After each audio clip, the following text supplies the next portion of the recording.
আমরা আজকে চলে এসেছি অষ্টম শ্রেণীর বাংলা বিষয় প্রথম সামেটিভ দ্বিতীয় স্কুল এমসিকিউ ও এসিকিউ প্রশ্নের সমাধান করার জন্য। 1-এর 1 দাগ, টেনিদাদের 4 মূর্তির আড্ডা ছিল, সঠিক উত্তর উল্টোডাঙা। 1-এর 2, কার্নিশে বসে চড়ুই কবির দিকে তাকিয়ে থাকে তাচ্ছিল্যে। 1-এর 3, মোট সেনাপতি প্রার্থনা করেছিলেন আশ্রয়ের। 1-এর 4, রাজহাঁসের ডিম আনার দায়িত্ব নিয়েছিলেন পেলা। 1-এর 5, বোঝাপড়া কবিতাটি যে কাব্যগ্রন্থের অন্তর্গত সেটি হলো খনিকা। রবীন্দ্রনাথ শব্দটিতে দলসংখ্যা 4টি। করিয়া কইরা করে, এখানে রেখাঙ্কিত অংশে যে ধ্বনি পরিবর্তন ঘটেছে তা হলো অভিশ্রুতি। 1-এর 8 দাগ, ভারতবর্ষ শব্দটিতে দলসংখ্যা 4টি। নারিকেল থেকে নারকেল, এখানে ধ্বনি পরিবর্তনের যে নিয়মটি অনুসৃত হয়েছে তা হলো মধ্য সরল। 2 দাগ, 2-এর 1, জগতে একটা কীর্তি রেখে যেতে চাই। বক্তা কিভাবে এই কীর্তি রেখে যেতে চান? এর সঠিক উত্তর আমরা উত্তরে দেখিয়ে দিচ্ছি। জগতে একটা কীর্তি রেখে যেতে চাই। বক্তা গ্রিক সম্রাট সেকান্দার দিগ্বিজয়ের মাধ্যমে জগতে একটা কীর্তি রেখে যেতে চান। এরপরের 2-এর 2 দাগ,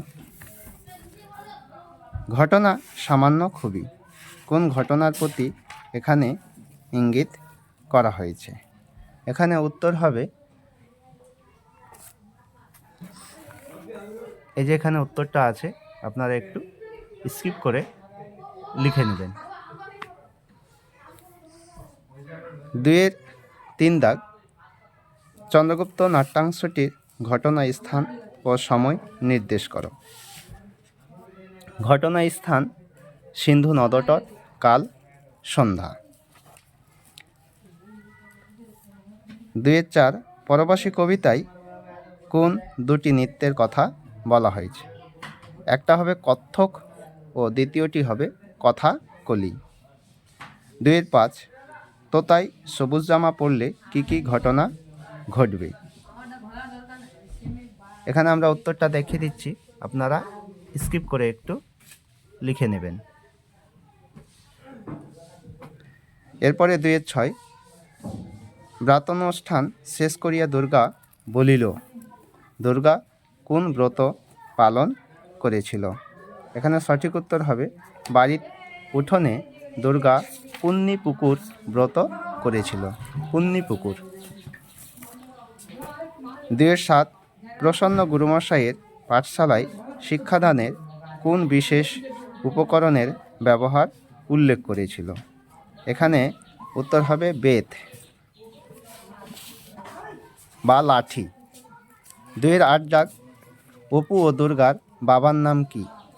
এখানে অপু ও দুর্গার বাবার নাম হবে হরিহর।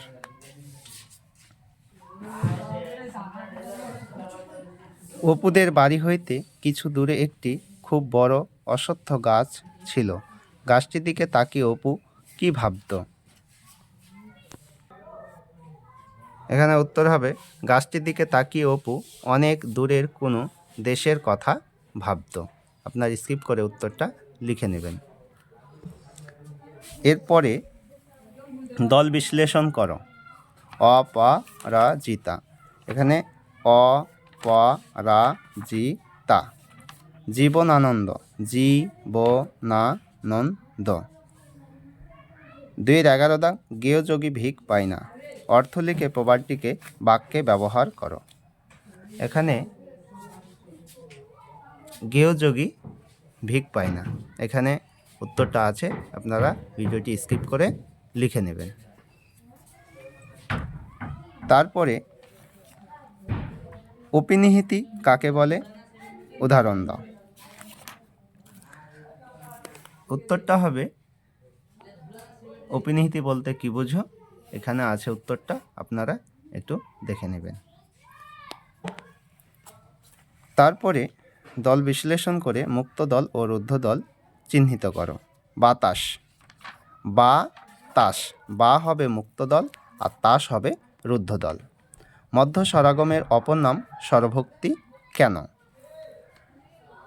এখানে আমি দেখিয়ে দিচ্ছি, আপনারা একটু পড়ে নেবেন। যুক্ত ব্যঞ্জন ধ্বনি উচ্চারণের কষ্ট কমানোর জন্য যুক্ত ব্যঞ্জনের মাঝখানে কোনো স্বরধ্বনি আগমন ঘটলে তাকে স্বরভক্তি বা বিপ্রকর্ষ বলে। আর এই ধ্বনি পরিবর্তনের ক্ষেত্রে শব্দের মধ্যে স্বরভক্তির প্রবেশ ঘটে বলে একে মধ্য স্বরাগমও বলা হয়। এরপরে 2-এর 15 দাগ, সার্থক বাক্যে প্রয়োগ করো নুন আনতে পান্তা ফুরায়। এখানে সঠিক হবে নুন আনতে পান্তা ফুরায়। আপনারা ভিডিওটি স্কিপ করে উত্তরটি দেখে নেবেন। 1 এবং 2 দাগে উত্তর কমপ্লিট হয়।